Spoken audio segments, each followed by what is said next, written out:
En appui aux réformes économiques et financières entreprises par le pays, le Fonds monétaire international FMI accordera une enveloppe financière de 241,5 millions de dollars au Togo au titre du programme de facilité élargie de crédit. Ce prêt triennal assorti d'un décaissement immédiat de 34,5 millions de dollars selon le directeur général adjoint du FMI.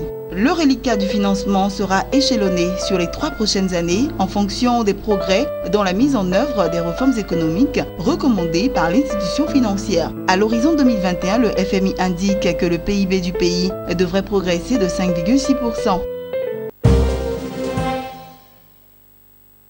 Les flux des capitaux vers l'Ouganda ont atteint environ 1,8 milliard de dollars en 2016 contre 1,05 milliard de dollars en 2015, une hausse marginale en raison du ralentissement de la croissance selon les données de la Banque mondiale.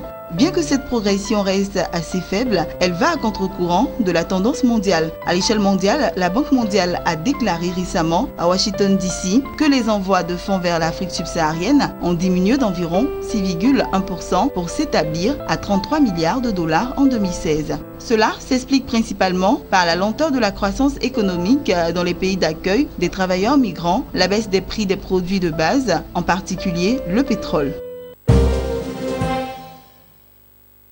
Au Nigeria, le ministre de l'Aviation Hadi Sirika a annoncé qu'un projet de création d'une compagnie aérienne nationale avait été approuvé par le gouvernement. Cette décision a été prise lors d'une réunion présidée par le vice-président Yemi Osinbajo, au cours de laquelle le projet a été étudié. Ce projet devant également permettre le renforcement des infrastructures aéroportuaires nationales et consistera non seulement à créer une compagnie aérienne, mais également à lancer, entre autres structures, une société de crédit bail aérien.